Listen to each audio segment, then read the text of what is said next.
मंत्रिमंडळामध्ये स्थान न मिळाल्यामुळे सुधीर मुनगंटीवार नाराज असल्याची सूत्रांची माहिती आहे। नागपुरात असूनही मुनगंटीवार विधानसभेच्या कामकाजामध्ये अनुपस्थित होते। मात्र आपण नाराज नाही असं सुधीर मुनगंटीवार यांनी म्हटले। मंत्रिपदासाठी नाव असल्याचं सांगण्यात आलं होतं, मात्र काल अचानकपणे नाव गायब झालं असं त्यांनी म्हटलंय। मंत्रिमंडळातून डच्चू, महायुतीच्या नेत्यांमध्ये नाराजीचा सूर। मंत्रिमंडळात स्थान न मिळाल्यामुळे सुधीर मुनगंटीवार नाराज असल्याची चर्चा, सूत्रांची माहिती। नागपुरात असून देखील सुधीर मुनगंटीवार विधानसभेच्या कामकाजात मात्र अनुपस्थित। मी नाराज असण्याचा प्रश्नच उपस्थित होत नाही। आज मग माहित असण्याचं कारणच नाही, कारण मग सांगून माझं नाव थोडी कापलं।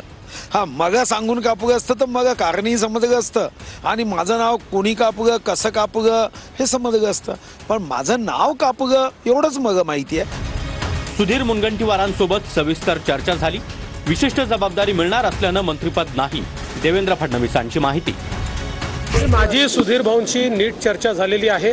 पक्षाने काही लोकांना मंत्रिमंडळात न घेण्याच्या पाठीमागे त्यांना काही विशिष्ट जबाबदारी देण्याचा मानस तयार केलेला आहे। सुधीर भाऊ अतिशय अनुभवी नेते आहेत, महाराष्ट्राचे आमचे अध्यक्ष राहिलेले आहेत, त्यामुळे आमच्या केंद्रीय पक्षाने त्यांच्याबद्दल काही विचार करूनच त्यांना मंत्रिमंडळात घेतलेलं नाही। मुख्यमंत्री देवेंद्र फडणवीस यांनी देखील म्हटलंय की आपल्याशी चर्चा झाली आहे, वरच्या पातळीवर तुम्हाला काही पद देणार आहे। नाही, माझ्याशी चर्चा झाली नाही। वरती झाली असेल तर मग माहित नाही, ती अजून माझ्यापर्यंत पोहोचायची।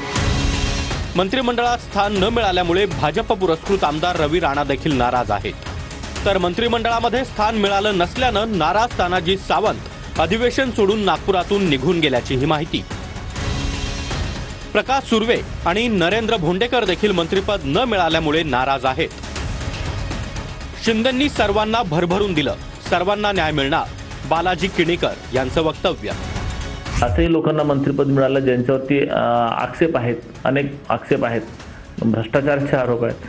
परंतु अशा असताना आम्ही तरुण, आमच्याकडून जर आम्हाला जी अपेक्षा होती जर आम्हाला मिळालं नाही तर ते थोडंसं दुःख वाटते। कार्यकर्त्यांची भावना फार तीव्र नाराज झाले। तर ठीक आहे म्हणलं, मी आपले राजीनामा पाठवून दिला ना, कार्यकर्त्यांना सगळ्यांना सांगितलं की बा आपण राजीनामा पाठवून दिले आहेत, ते पक्ष श्रेष्ठ ठरवलं काय करायचं। हे त्यांचे चूक आहे। आतापर्यंत साहेबांनी सर्वच आमदारांना भरभरून दिलं, सर्व मिनिस्टर लोकांना भरभरून दिलेलं आहे। आज त्यांची परिस्थिती अशी आहे, बसलं तर उठता येत नाही एवढी परिस्थिती खराब असताना सुद्धा सर्व आमदारांना, सर्व मिनिस्टरांना भरभरून दिले। तानाजी सावंतला काय मिनिस्टर नव्हते, 70 का मिनिस्टर नव्हते। साहेब बरोबर करतात, सगळ्यांना न्याय देणार साहेब। मी 100% नाराज, विजय शिवतारे। 2.5 वर्षानंतरही मंत्रिपद दिलं तरी घेणार नाही, शिवतारेंची भूमिका।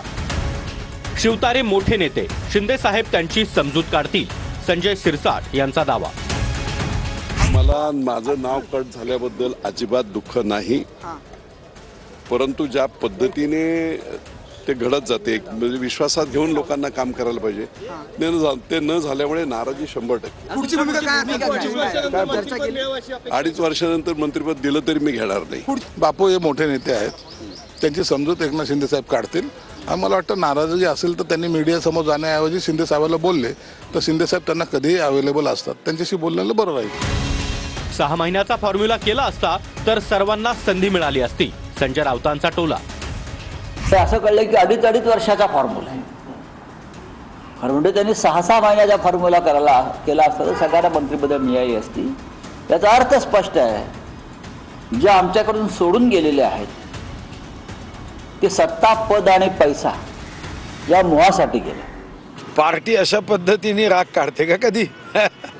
मला सांगा, अरे ज्यांच्या कुटुंबातला मुलगा दुसऱ्या पक्षाच्या चिन्हावर उभा राहतो, आपण त्यांना मंत्री करू शकतो आणि मी एका निष्ठावान कार्यकर्त्यासाठी गेलो म्हणून माझ्यावर राग काढतील? पक्ष असा संकुचित विचार कधीच करत